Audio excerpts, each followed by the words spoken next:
19 মে 1991 তামিলনাড়ুর ছোট্ট একটা শহরে রাত তখনও পুরোপুরি নামেনি, কিন্তু মাটিতে সেখানকার দৃশ্য একেবারেই আলাদা। রাস্তার দুধারে বড় বড় ব্যানার, মানুষের ভিড় উপচে পড়ছে, প্রতি মুহূর্তে ভিড় আরো ঘন হচ্ছে, কারণ আজ এখানে আসছেন ভারতের প্রাক্তন প্রধানমন্ত্রী রাজীব গান্ধী। এটা ছিল 1991-এর নির্বাচনী সভা।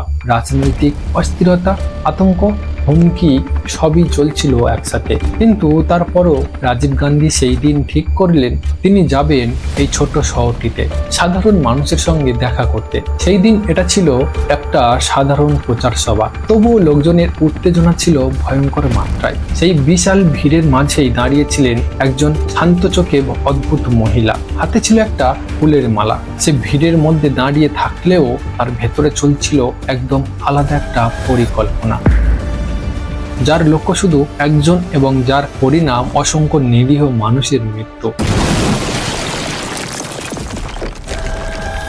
নমস্কার, আমি দেব। আগের মতো আবারও একটা মার্ডার কেস নিয়ে হাজির হয়েছি। এটা ছোট্টখাট্ট কোনো ঘটনা না, একজন দেশের নেতাকে নিয়ে। কে বা সেই নেতা, কি বা তার পরিচয়? তাহলে চলো এই ভিডিও থেকে আমরা সেটাই জানার চেষ্টা করি।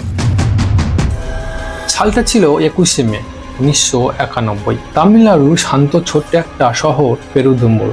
রাত তখন খুব একটা গভীর হয়নি, কিন্তু তাও যেন চারদিক কেমন ভাবে হঠাৎ শান্ত হয়ে গেল। ঝড় আসার আগে ঠিক যেমন শান্ত লাগে, ঠিক সেই রকম। রাস্তাগুলোতে তখন অন্যরকম ব্যস্ততা। দুই ধার জুড়ে পোস্টার, ব্যানার, মাইকের ঘোষণা। মানুষের ভিড় প্রতি মিনিটে মিনিটে আরো ঘন হচ্ছে, কারণ আজ এখানে আসছেন ভারতের প্রাক্তন প্রধানমন্ত্রী রাজীব গান্ধী। দেশ তখন অস্থিরতার আগুনে জ্বলছে, হুমকি, সহিংসতা সবকিছু মিলিয়ে সময়টা ছিল খুবই অশান্ত। তবুও রাজীব গান্ধী ঠিক করলেন তিনি সাধারণ মানুষের সাথে দেখা করতে যাবেন। এই ছোট্ট শহরে মানুষদের অবহেলা করবেন না। এই ছোট্ট শহরটা তখন এমন রূপ নিল, দেখলে মনে হবে একটা বিশাল মেলা বসেছে। ক্যামেরা, পুলিশ, স্বেচ্ছাসেবক, সারি সারি গাড়ি, সব মিলিয়ে এক জীবন্ত উৎসব। কিন্তু এই উৎসবের মাঝেই এক কোণে দাঁড়িয়েছিলেন সেই নিরীহ চেহারার মহিলা। হাতে ছিল একটা ফুলের মালা, তার নাম ছিল ধানু। বাইরে থেকে তাকে দেখলে মনে হবে আর 5 জনের মতো একজন সাধারণ সমর্থক, কিন্তু তার ভেতরে চলছিল এমন এক পরিকল্পনা যার লক্ষ্য একজন মানুষকে হত্যা করা, আর যার পরিণাম হতে পারে একটা দেশের ভাগ্য চিরতরে বদলে দেওয়া। এদিকে রাজীব গান্ধীর গাড়ি মঞ্চের সামনে এসে দাঁড়াতেই সবাই একসাথে তার দিকে ছুটে গেল। কেউ কেউ ছবি তুলছে, কেউ স্লোগান দিচ্ছে, কেউ হাত বাড়িয়ে আছে ফুলের মালা পরাবে বলে। সেই বিশাল ভিড় কাটিয়ে খুব ধীরে ধীরে সামনে এগিয়ে এলেন ধানু। হাতে সেই একটা ফুলের মালা, মুখে নিষ্পাপ হাসি, যেন সে সত্যি ভালোবাসা জানাতে এসেছে। রাজীব গান্ধীও তার স্বভাব সুলভ হাসি নিয়ে ধানুর দিকেও তাকালেন। মহিলাটা এক পা করে এগিয়ে আসছে, এতটাই কাছে এসে গেছে যে হাত বাড়ালেই ছুঁয়ে ফেলা যায়। মাত্র কয়েক সেকেন্ড। যখন সে মালাটা পরাতে যায়, ঠিক তখন একটা ভয়ঙ্কর বিস্ফোরণ। এক মুহূর্তে ভেঙে গেল সবকিছু। ধুলো, ধোঁয়া, আগুন, ভয়ঙ্কর চিৎকারে ভেসে যাচ্ছে চারিদিক। মানুষ নিজের প্রাণ বাঁচাতে এদিক ওদিক দৌড়াতে শুরু করেছে। কারোর নেই, কারোর হাত নেই, আর এদিকে মাটিতে পড়ে আছে রাজীব গান্ধীর নিথর দেহ। ভারতের রাজনৈতিক ইতিহাস যেন কয়েক সেকেন্ডেই পাল্টে গেল। শহরের গন্ধ বদলে গেল, বাতাসে ভাসতে লাগলো শুধু বারুদ আর আতঙ্ক। এবং এই ভয়ঙ্কর দৃশ্যের মাঝেই দাঁড়িয়ে থাকে একটাই প্রশ্ন, ধানুকে কেন সে এমন করলো? যেখানে নিজের জীবন সহ অনেকে মারা যাবে, তবুও তার লক্ষ্যকে পূরণ করতে হবে। জানবো এই গল্পের পরের অধ্যায়ে। 1991 সালে এই হামলাটা ছিল তামিলনাড়ু ভিত্তিক জঙ্গি সংগঠন LTTEর আত্মঘাতী মিশনের অংশ। শ্রীলঙ্কার গৃহযুদ্ধে ভারতের ভূমিকায় রাজীব গান্ধীর নীতি এসবের প্রতিশোধ নেওয়ার লক্ষ্যেই এই হামলার পরিকল্পনা করা হয়েছিল। ধানু ছিল সেই মিশনের নির্বাচিত আত্মঘাতী একটা সদস্য। এই ঘটনার পর গোটা ভারত যেন কেঁপে উঠেছিল। নির্বাচনী রাজনীতি, নিরাপত্তা, গোয়েন্দা, ব্যর্থতা সব মিলিয়ে শুরু হলো এক তীব্র বিতর্ক। কিন্তু সবচেয়ে বড় শিক্ষা হলো একজন ব্যক্তি আর এক ভুল সিদ্ধান্তই কিভাবে মুহূর্তের মধ্যে ইতিহাসটাকে বদলে দিল। আসলে রাজীব গান্ধী ছিলেন ভারতের সবচেয়ে তরুণ প্রধানমন্ত্রী। তার মৃত্যু শুধু একটা রাজনৈতিক হত্যাকাণ্ড ছিল না, এটা ছিল দক্ষিণ এশিয়ার জিওপলিটিক্স বদলে দেওয়া এক মর্মান্তিক বিস্ফোরণ। তাহলে কথা হলো, আজ এই ঘটনাকে আমাদের কেন মনে রাখা জরুরি? কারণ চরমপন্থার পথ সবসময় একই রকম। শুরু হয় ঘৃণা দিয়ে, বড় হয় ভুল তথ্য দিয়ে, আর শেষ হয় ধ্বংস দিয়ে। দেশ যেটাই হোক, ভাষা, ধর্ম, রাজনীতি যাই হোক, যেখানে মানুষের ভয়, রাগ, ক্ষোভকে অস্ত্র বানানো হয়, সেখানেই তো বিপর্যয় আসবেই। 13 साल पहले देश ने देखा एक युद्ध। 1991 সালে ভারত তখন অস্থির। নির্বাচন শুরু হয়েছে। 21শে মে সেদিন তার সূচিতে ছিল একটি সাধারণ সভা। এইখানেই এই সুযোগটাই কাজে লাগায় এলটিটি, শ্রীলঙ্কার নিষিদ্ধ ঘোষিত বিদ্রোহী সংগঠন। তাদের নেতা ছিল ভেলুপিলাই প্রভাকরণ। অনেক আগেই সিদ্ধান্ত নিয়েছিল রাজীব গান্ধীকে বাঁচতে দেওয়া যাবে না, কারণ ভারত আইপিকে পাঠিয়ে এলটিটির বিরুদ্ধে সামরিক অভিযান চালিয়েছিল। এই প্রতিশোধটাই নেওয়ার জন্যই পরিকল্পনা করা হয় একজন মহিলাকে আত্মঘাতী হামলাকারী তৈরি করার, এবং সেই অস্ত্র হয়ে ওঠে, যার পুরো নাম হলো থেনমোজি রাজাত্তম। আর ধানু নামটা দেওয়া হয়েছিল একটা কোডওয়ার্ড হিসাবে। কিন্তু ধানু কিভাবে পরিণত হলো এক মানব বোমায়, আর কিভাবে সে এত সহজে পৌঁছে গেল ভারতের প্রাক্তন প্রধানমন্ত্রীর একদম সামনে, এবার সেটাই জানব। 21শে মে রাত 10টা ধানু ভিড়ের মধ্যে মিশে যায়। তার শরীরে বাঁধা ছিল আরডিএক্স সুইসাইড বেল্ট, হাতে একটা মালা, আর তার টার্গেট ছিল রাজীব গান্ধী। এলটিটি একটি নির্দিষ্ট পদ্ধতিতে মানুষকে অস্থির পরিণত করত। প্রথম ধাপ আইসোলেশন। ধানুকে পরিবার, সমাজ, এমনকি নিজের অতীত থেকেও বিচ্ছিন্ন করা হয়েছিল, কারণ একটা একা মানুষকে ভেতর থেকে ভেঙে ফেলা সবচেয়ে সহজ। দ্বিতীয় ধাপ হলো আইডেন্টিটি। তাকে শেখানো হয় তোমার নিজের জীবনের কোনো মূল্যই নেই, তোমার অস্তিত্ব সংগঠনের মিশন। এভাবে তার ব্যক্তিত্ব ধীরে ধীরে ভেঙে গুড়িয়ে দেওয়া হয়। তৃতীয় ধাপ হলো দিনের পর দিন তার সামনে দেখানো হতো তামিলদের উপর নির্যাতন, আইপিকেএফ এর বিরুদ্ধে ক্ষোভ, আর ভারতের ভূমিকাকে কেন্দ্র করে তৈরি করা বেদনাদায়ক ছবি ও গল্প।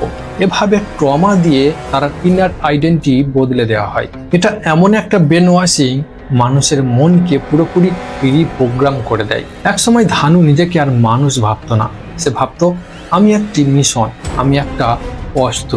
কিন্তু কথা হলো, একটা মেয়ে হিসাবে এমন কাজ করার সাহস পেল কিভাবে?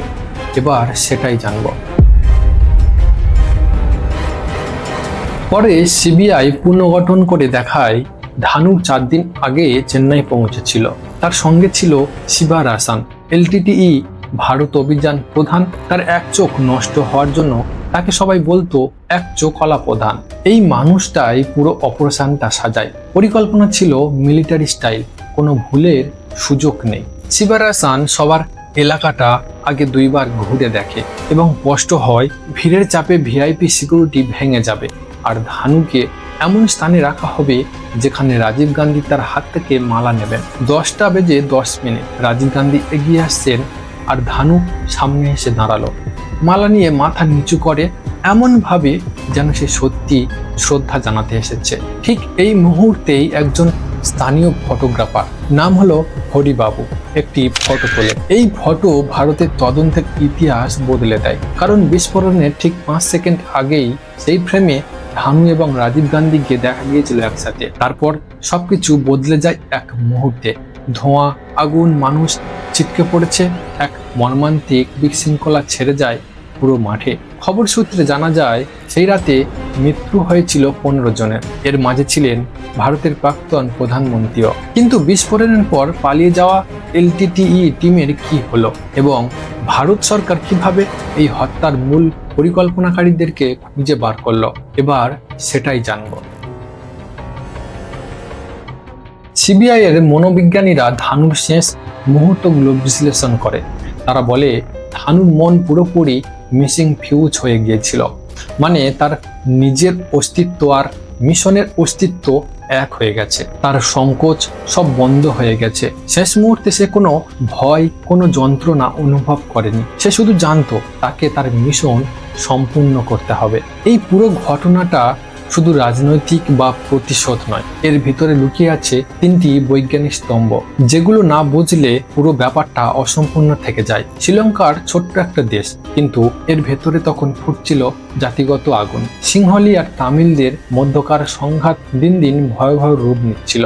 ভারত এই আগুন থেকে দূরে থাকতে পারল না, কারণ দক্ষিণ ভারতের তামিল জনগোষ্ঠী শ্রীলঙ্কার তামিলদের পাশে দাঁড়াতে ভারতের ওপর চাপ দিচ্ছিল। এইভাবে ভারত শ্রীলঙ্কার সম্পর্ক ধীরে ধীরে জটিল হতে থাকে। সংঘাত যত বাড়তে লাগলো, ততই তামিলদের মধ্যে নতুন নতুন সংগঠন জন্ম নিল। এর মধ্যে সবচেয়ে সংগঠিত ও ভয়ঙ্করভাবে উঠে এলো একটি গ্রুপ, যেটি হলো LTTE। তারা নিজেদের অধিকার আদায়ের লড়াইয়ে সশস্ত্র পথ বেছে নেয়। সময়ের সঙ্গে LTTE হয়ে উঠল দক্ষিণ এশিয়ার অন্যতম শক্তিশালী গেরিলা সংগঠন।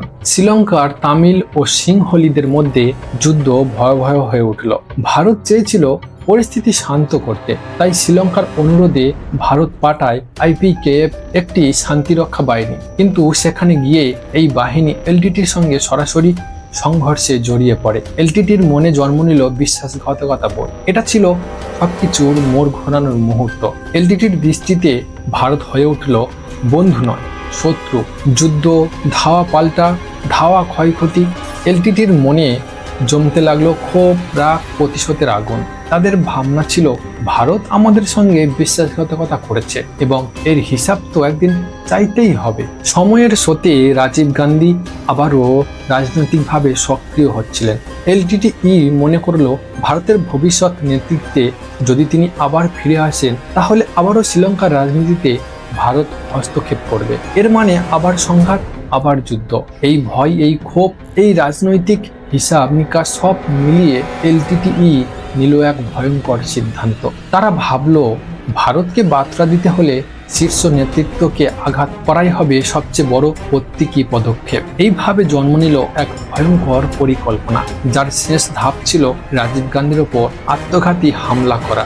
বছরের পর বছর ধরে তৈরি হওয়া এই চেন রিয়াকশন সব মিলিয়ে শেষ পর্যন্ত পৌঁছালো এক রাতের দিকে, যেখানে একটি বিস্ফোরণ বদলে দিল ভারতের রাজনৈতিক ইতিহাস। এটা কোনো একদিনের ঘটনা ছিল না, এটা ছিল শতকের জমে থাকা উত্তেজনার পরিণতি। নাম্বার 2, প্রথমে তারা খুঁজে নেয় এমন মানুষ যারা মানসিকভাবে দুর্বল বা সমাজ থেকে বিচ্ছিন্ন, যাদের ভেতরে দুঃখ, রাগ, শূন্যতা আছে।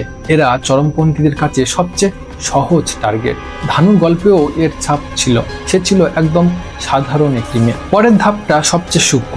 তাকে পরিবার, বন্ধু বান্ধব, বাইরের স্বাভাবিক জীবন সবকিছু থেকে আলাদা করা হয়। কারণ বাইরে যত মানুষ থাকবে, তত প্রশ্ন থাকবে, তত যুক্তিও থাকবে। আর যুক্তি থাকলে অন্ধবিশ্বাস তৈরি করা যায় না। একসময় ধানুকে এমন অবস্থায় নিয়ে যাওয়া হয় যেখানে তার পৃথিবী বলতে কেবল সংগঠনটাই ছিল। এটা পুরো প্রক্রিয়ার মেরুদণ্ড হলো তার মাথার ভেতরে ধীরে ধীরে ঢোকানো হয়, তুমি কোনো সাধারণ মানুষ নও, তুমি একটা উদ্দেশ্যের অংশ। তোমার কষ্ট, তোমার রাগ, সবকিছুর একটা প্রতিশোধ আছে। তুমি যদি প্রাণ দাও, তোমার জনগোষ্ঠী রক্ষা পাবে। এইভাবে তৈরি করা হয় এক বিকল্প বাস্তবতা, যেখানে মৃত্যু নয়, বরং আত্মবলি একটা গৌরবের কাজ।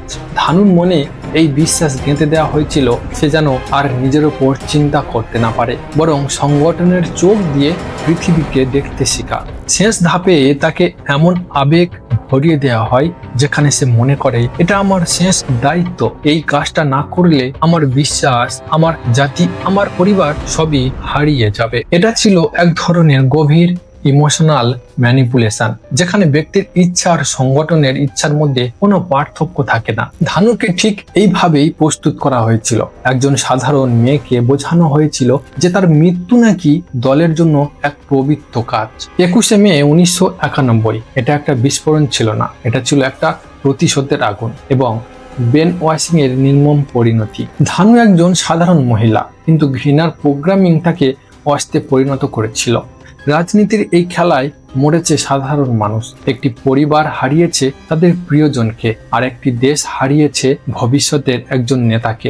ইতিহাস বারবার প্রমাণ করেছে, ঘৃণা, প্রতিশোধ, সহিংসতা এসব কখনো কোনো সমস্যার সমাধান নয়, বরং এর শিকার হয় নিরপরাধ মানুষ, যারা রাজনীতির খেলায় কোনোদিনও অংশ নেননি। আজকের ডকুমেন্টারির শেষ কথাটি হলো, শান্তি সৃষ্টি করতে লাগে সাহস, আর সহিংসতা সৃষ্টি করতে লাগে ভয়, এবং সেই ভয় থেকে জন্মায় ধ্বংস। কিন্তু আমরা কি সত্যি অতীতের এসব ভুল থেকে শিক্ষা নিয়েছি, নাকি আজও নতুন ধানু তৈরি হচ্ছে নিঃশব্দে?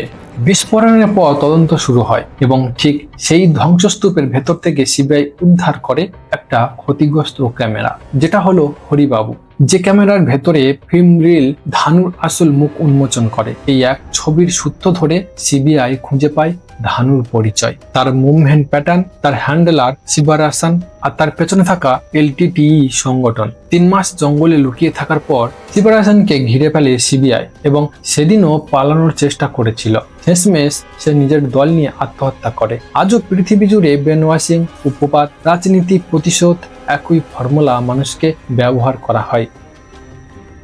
আজকের ঘটনার প্রেজেন্টেশন কেমন ছিল জানিয়ে যাবেন, আর ভালো থাকবেন, সুস্থ থাকবেন, সুরক্ষিত থাকবেন।